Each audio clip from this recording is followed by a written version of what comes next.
A paz de Cristo, meu irmão, minha irmã, que Deus possa te abençoar. Quero te pedir, antes de mais nada, que você possa se inscrever, apertar em todas as notificações para que você possa receber todo o nosso conteúdo, que você possa também curtir, que você possa comentar e que você possa fazer algo para o reino do Senhor, que é compartilhar. Compartilhe esse vídeo que está por vir, não deixe de semear na vida das pessoas. Muita gente necessita ouvir a palavra de Deus. Então você que já está inscrito no canal, amém, Deus te abençoe. Você que não está e vê nossos vídeos, quantas pessoas veem nossos vídeos e veem os versículos da manhã, também os nossos shorts, todo dia às 6 horas da manhã são lançados, que não estão inscritos. Deus abençoe e abençoe a vida de outro também. Amém? Que Deus possa te abençoar rica e abundantemente. Pode rodar a vinheta em nome de Jesus. Deus abençoe.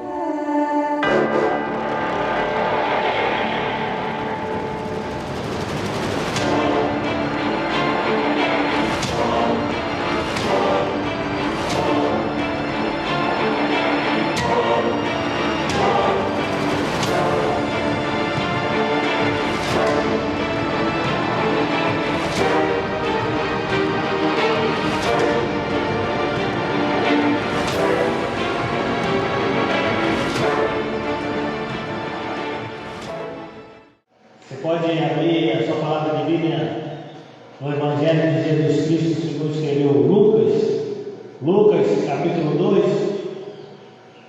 versos 36 e 37. A gente vai falar de uma mulher, de uma personagem que passa muito, mas muito batida aí na palavra de vida. Mas essa mulher, a palavra de vida fala que ela tinha algumas coisas que nós devemos ter, são tremendas, e eu botei o nome título dessa mensagem como O Desejo de Ana. A gente vai falar de uma mulher chamada Ana, e a gente vai falar do desejo dessa mulher, ou os desejos dessa mulher. Essa mulher, ela foi uma mulher de Deus.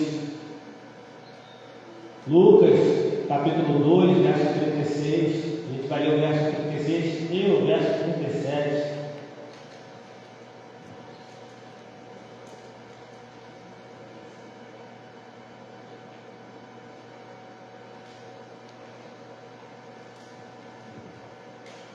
Amém? Lucas 2, 36. A mesa está posta, daqui a pouco a gente vai estar ceando, mas antes vamos falar desse desejo dessa mulher. O desejo de Ana. Lucas 2, verso 36 diz assim: havia uma profetisa chamada Ana, filha de Fanuel, da tribo de Áser. Ela era bem idosa, tendo vivido com o marido 7 anos desde que tinha se casado. Verso 37. Agora era viúva de 84 anos. Ela não deixava o templo, mas adorava dia e noite com jejum e orações. Vou ler o verso 37 novamente. Agora era viúva de 84 anos. Ela não deixava o templo, mas adorava noite e dia, com jejuns e orações. Pai, em nome de Jesus, Senhor, que o Senhor possa falar aos nossos corações.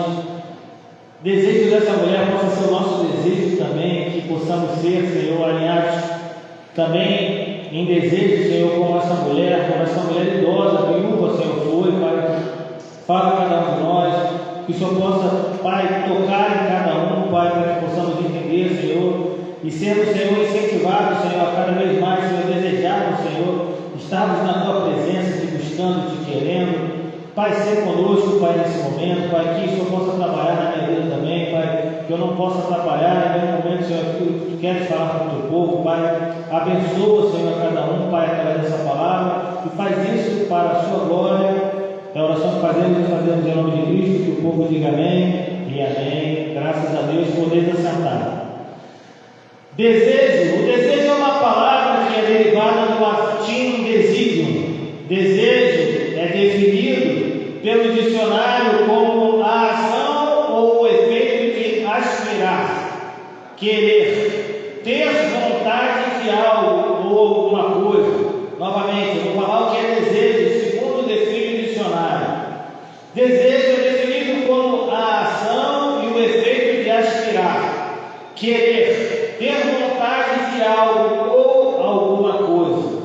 Desejo é o anseio de cumprir uma vontade ou de saciar um gosto. Nós podemos desejar várias coisas, desde objetos materiais até as situações ou até pessoas. Mas o desejo, que aparenta ser algo prazeroso, possui também uma faceta negativa.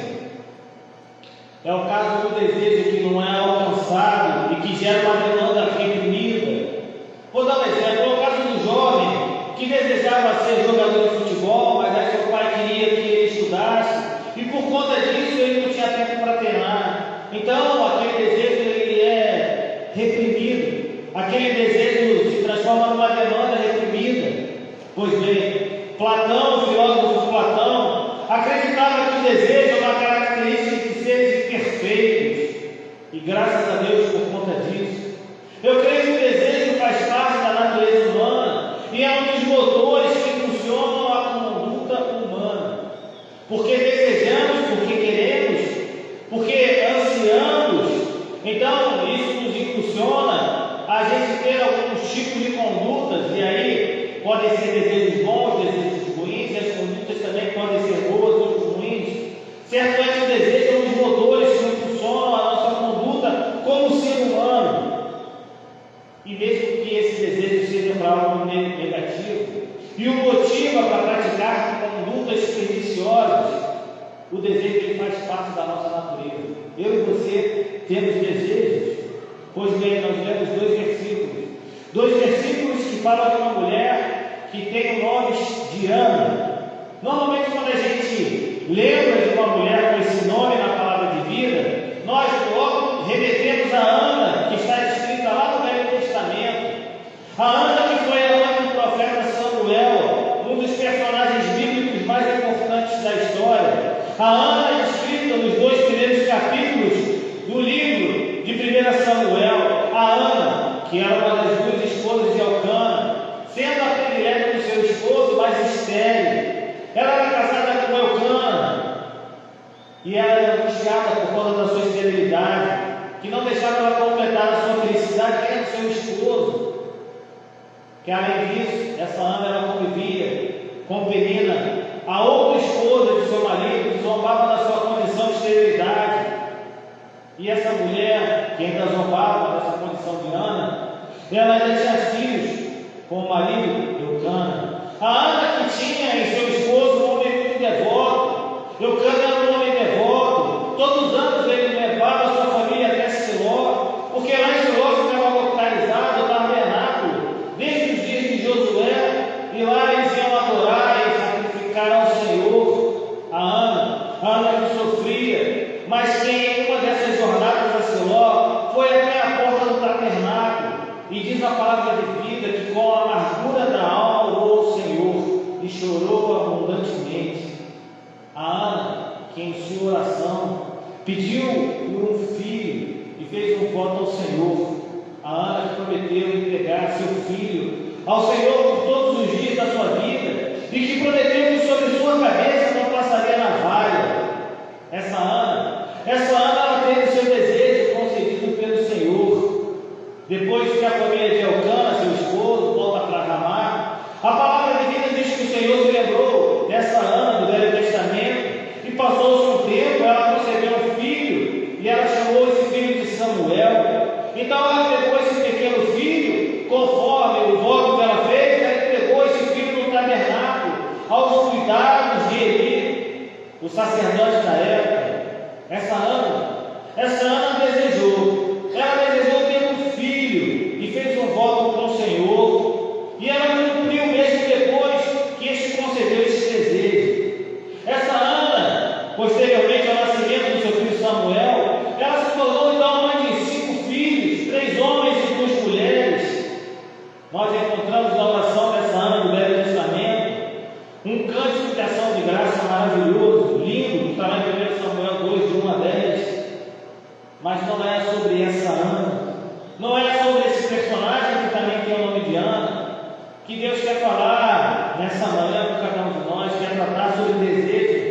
nessa manhã de maturidade espiritual. A outra Ana, essa Ana que foi mencionada, justamente no texto que nós lemos, de Lucas 2, 36 e 37. Uma Ana que também, na nossa leitura, a gente consegue reparar claramente que ela também tinha desejos.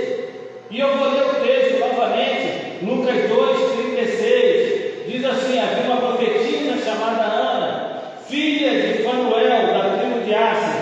Ela era bem idosa, tendo vivido com o marido 7 anos desde que tinha se casado. Verso 37. Agora era viúva de 84 anos. Ela não deixava o templo, mas adorava noite e dia, com jejuns e oração. Essa Ana era uma viúva, filha de Fanuel, descendente da tribo de Asser, e ela é designada como sendo uma profetisa. Essa Ana já não era uma mulher nova, era uma mulher idosa.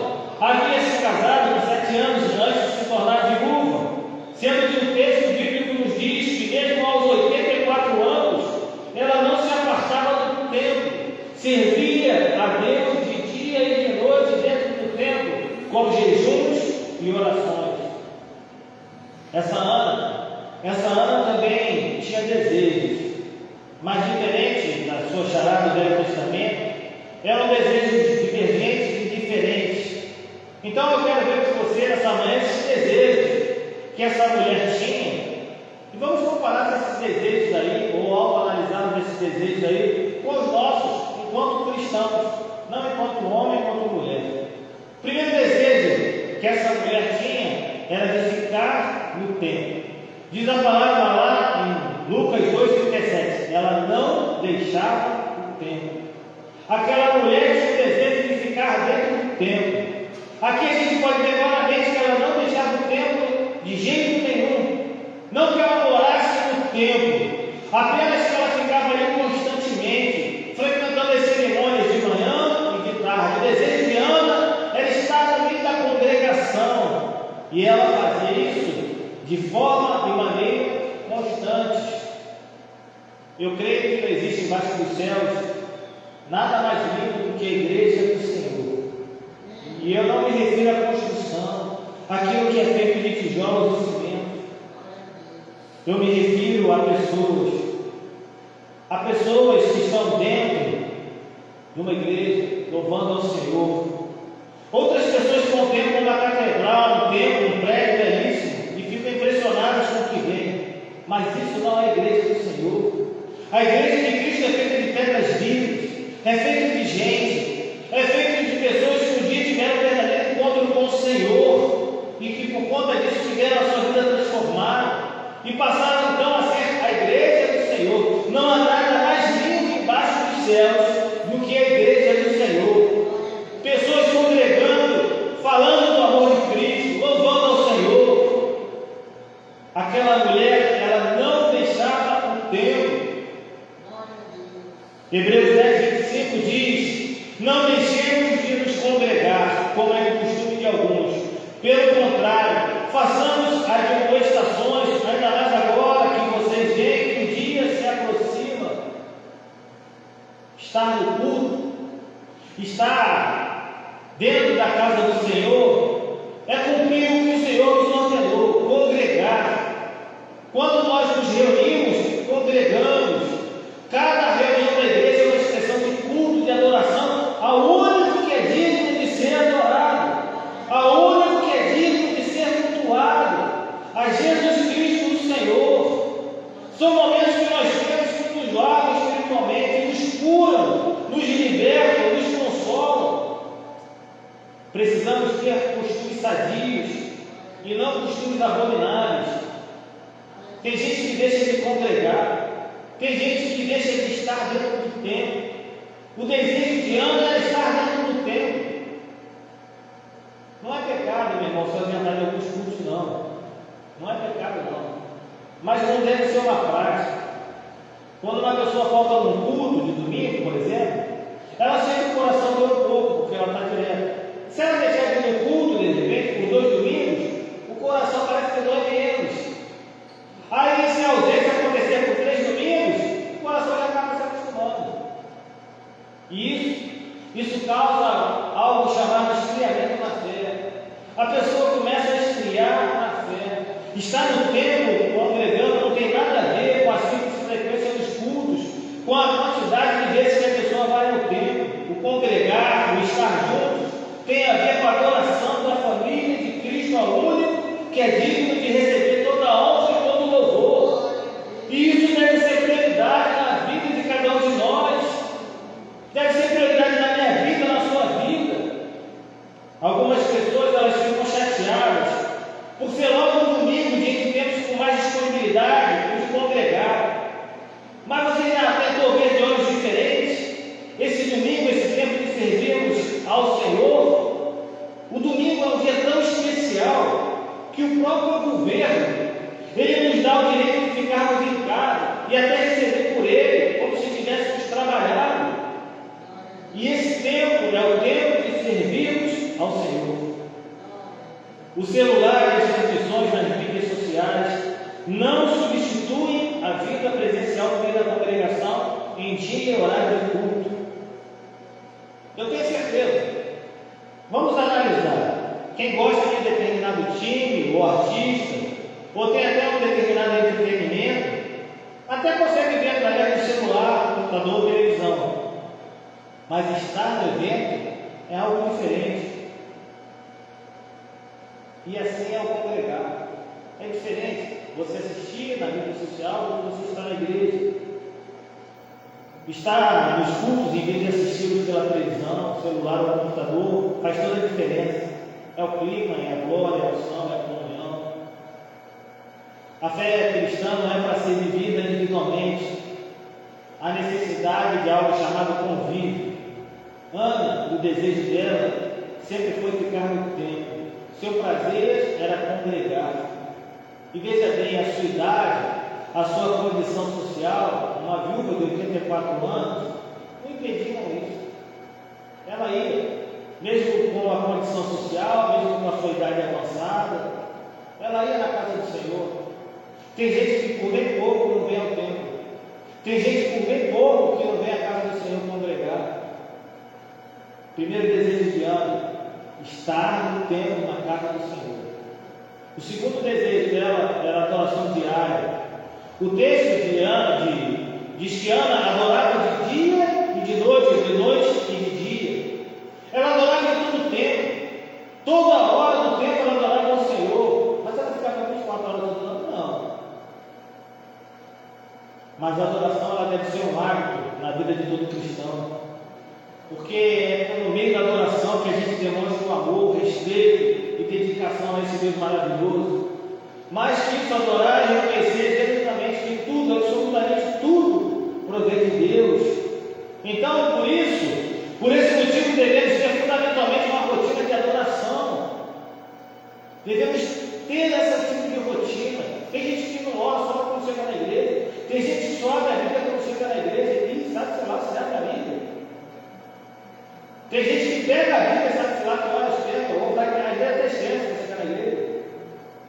Tem gente que não lê a palavra, tem gente que não ora. João 4, 23, 24. Jesus nos esclarece que os verdadeiros adoradores adoram o Pai em espírito e em verdade. E isso significa que a adoração deve ser feita com sinceridade, com fé. A adoração nos aproxima de Deus. Ana adorava diariamente ao Senhor. Adorar é colocar Deus no centro das nossas vidas. E não há como a gente fazer isso se a gente não está conectado a Ele. Engraçado e curioso é que a gente consegue tempo para tudo. A gente consegue tempo para tudo. A gente tem disponibilidade de tempo para nos afazeres importantes do cotidiano. Mas a gente esquece de arranjar um horário para dar graça para o nosso Senhor. Tem gente que vê um prato de comida e não agradece ao Senhor. Tem gente que não consegue ver o Senhor dentro do prato. Eu consigo ver. Parece que Deus e o relacionamento com Deus não faz parte da nossa agenda. Planejamos o dia e aonde é que fica Deus nesse tempo do nosso dia? Não deu tempo. E eu não estou nem falando de vir na igreja. Devemos fazer do tempo com Deus um compromisso sério, tal qual deve ser. Há muita distração na nossa vida, e Deus deve ser prioridade. Deus deve ser o desejo em nossos corações e mentes.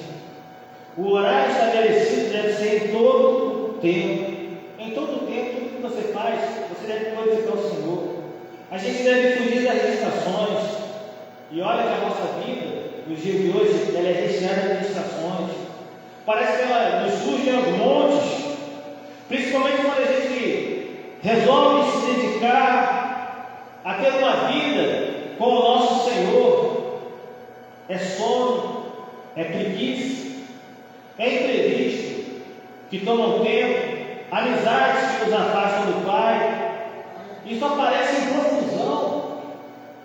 Se está frio, é porque está frio. Se está quente, é porque está quente. Se é domingo, é porque é domingo. Se é feriado, é porque é feriado. Se é dia de trabalho, é porque é dia de trabalho.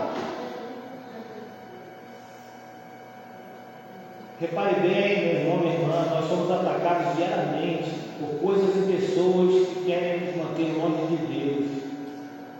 E a gente, como cristão, não deve vencer cada uma delas. À medida que a gente se aprofunda na presença dele, nós nos tornamos mais e mais fortes. A verdadeira adoração vem do coração que ama somente a Deus e reconhece Ele como sendo o único Deus. Pois lá está escrito na palavra: adore o Senhor, o seu Deus, e só a Ele preste culto. A única maneira de colocar Deus no centro das nossas vidas é realizando todas as nossas atividades com o pensamento direcionado a Ele. Porque dele, por Ele, para Ele são todas as coisas, diz Paulo em Romanos 11:36. Assim, quer vocês comam, bebam ou façam qualquer outra coisa, façam tudo para a glória de Deus. Diz lá 1 Coríntios 10:31. Nós adoramos ao Pai com as escolhas que fazemos diariamente, com a forma que passamos nosso tempo tão valioso, com os nossos pensamentos, com a maneira que a gente trata o nosso próximo. Nosso próximo é quem está do seu lado, irmão. O nosso próximo é você na rua, quem está ali perto de você. Esse envolvimento, ele vale mais que nossas palavras. Tem gente que fala muito, faz pouco. Fala que faz, que acontece. E o coração inclui olhos e ouvidos, mas não inclui pensamento. Inclui pés e mãos, mas não inclui mente e coração. Ana adorava a Deus noite e dia. Ela ficava no templo lá no escapo, não. Ela adorava a Deus noite e dia. Primeiro ela ficava no templo, mas ela não ficava adorando dia e noite o Senhor lá no templo. Enquanto tinha a adoração do templo, ela ficava. Mas ela ia para casa adorar ao Senhor, dia e noite. Terceiro e último desejo que Ana tinha era adorar a Deus com jejum e oração. É tão difícil a gente falar de jejum, eu não ouvi sobre jejum e oração, mas eles devem fazer parte da nossa natureza enquanto cristãos. Se a gente fizer uma análise bíblica sobre os temas, a gente vai ver que homens e mulheres, e até mesmo nações inteiras, alcançaram respostas favoráveis da parte de Deus por terem praticado o jejum e a oração. Até o próprio Cristo praticou a combinação do jejum com a oração em seu ministério terreno. E olha, Jesus foi o maior exemplo que a gente tem de prática com Deus. Ele sentiu a necessidade de tal prática, então, de jejum e oração. Por que nós não devemos, então, acatar, então? A gente está num tempo de grandes realizações da igreja, mas elas não dependem única e exclusivamente de nós nos sujeitarmos. Todos nós devemos, todos, não é um nem outro, todos nós devemos nos sujeitar totalmente à vontade de Deus. É tempo de nos humilharmos debaixo da potente mão de Deus, para que no devido tempo sejamos exaltados. Diz lá 1 Pedro 5,6, e com toda certeza, o melhor jeito de nós nos humilharmos e adorá-lo é adorá-lo através do jejum e oração. É a adoração ao Senhor, a prática do jejum e oração. Está intimamente relacionada com a palavra de Deus. Se a gente ler as Escrituras com devido cuidado, a gente vai perceber que ela foi instrumento de vitória para líderes no Antigo e no Novo Testamento. Jejuamos e oramos em obediência à palavra de Deus, para nos consagrarmos à santidade, para sermos guiados pelo Espírito Santo, para vencermos as crises, para crescermos em entendimento espiritual. Esther convocou um jejum e oração do povo, porque havia batalha.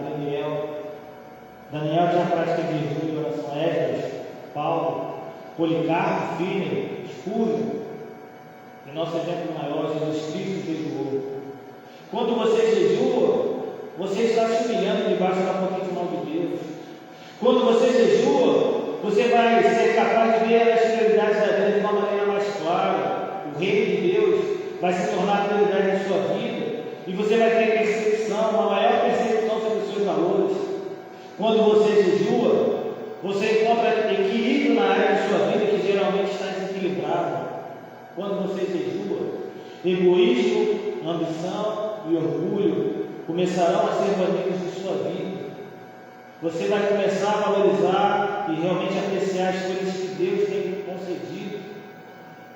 A prática do jejum e da oração colocará em seu coração uma forte apreciação por sua família e um coração agradecido por coisas básicas, tais como a comida, a casa, a sua boa saúde.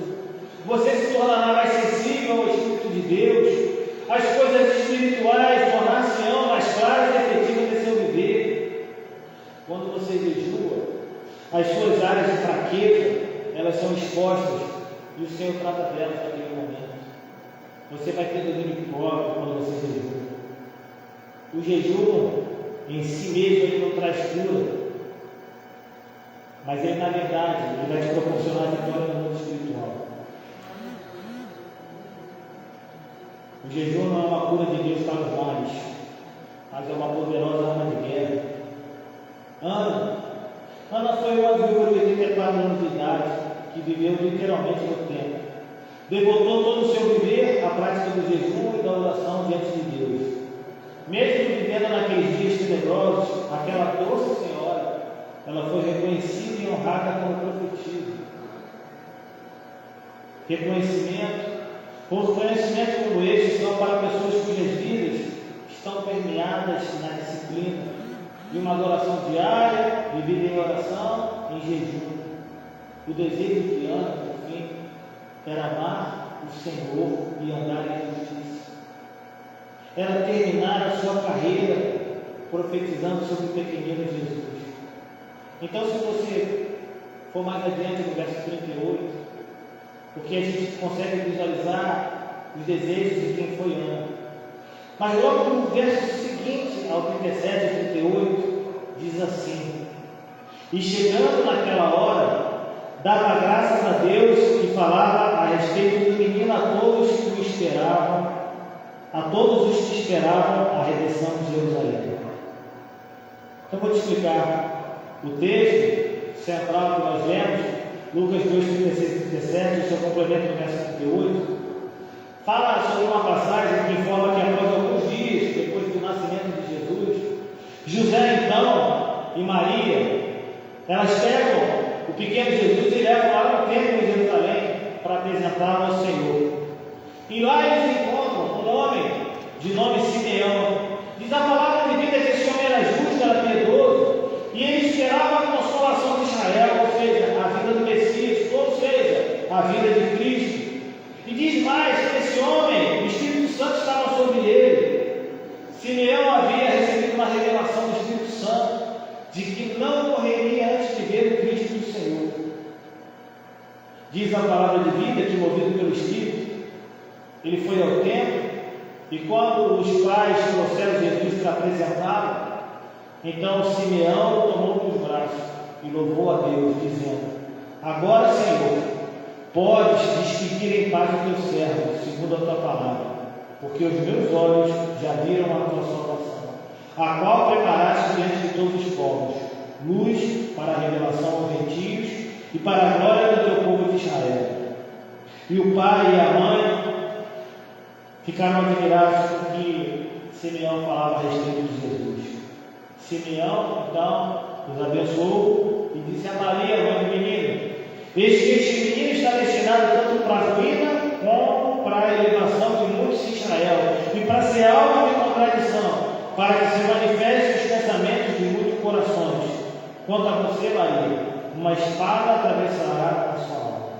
E é nessa hora que Ana aparece. É nessa hora. E eu vou repetir Lucas 2,38. E chegando naquela hora, é justamente nessa hora que Ana aparece. Na hora que Simeão está falando com a Maria, com Jesus em seus braços, de José e Maria ali, Ana chega naquela hora, e chegando naquela hora, dava graças a Deus. Ana dava graças a Deus. E falava a respeito do menino a todos os que esperavam a redenção de Jerusalém.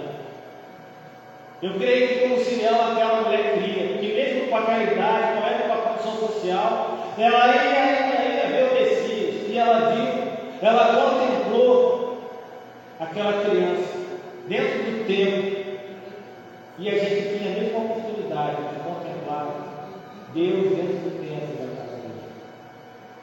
Ana viveu no templo e na direção de Deus para as suas vidas. Seus passos foram literalmente estabelecidos pelo Senhor.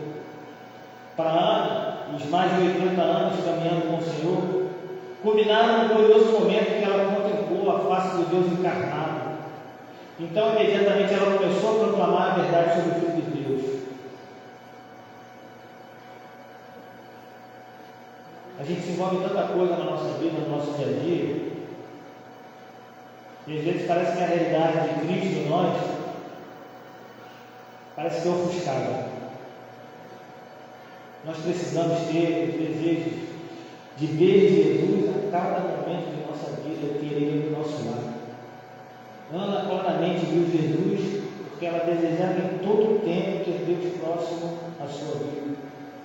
Então, que o desejo de Ana possa ser o nosso desejo também, o de estarmos cada dia mais próximos do nosso Senhor, congregando no tempo, em adoração diária e na prática do jejum e da oração. Então feche teus olhos, curva a cabeça.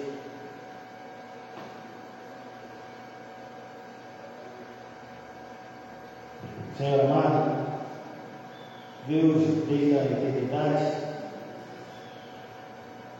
queremos, Senhor, te pedir nesse momento perdão pelos nossos pecados.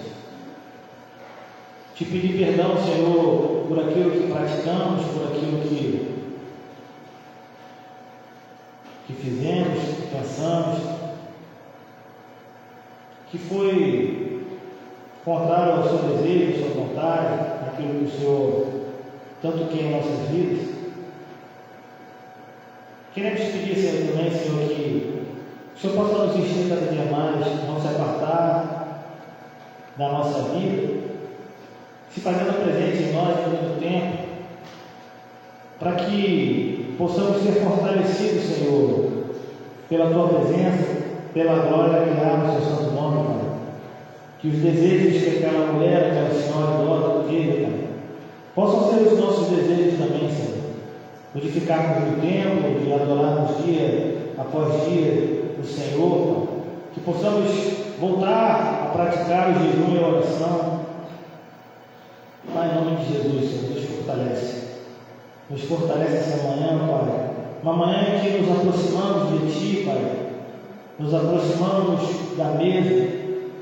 Uma manhã que o Senhor permite que seus servos se aproximem da mesa do seu Senhor.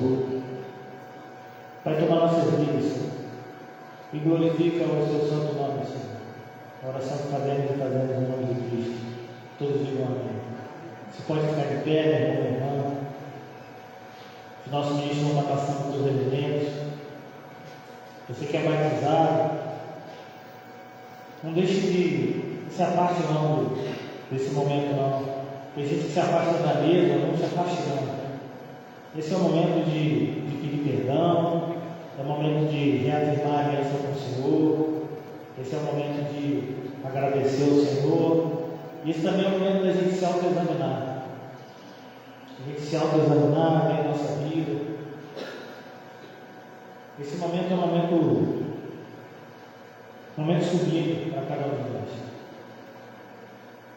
Então você que já pegou os alimentos, fecha teus olhos, curva a tua cabeça. É só você e Deus, tem esse momento com Deus. Não deixe passar esse momento. Esqueça tudo que está ao redor, esqueça tudo que está acontecendo.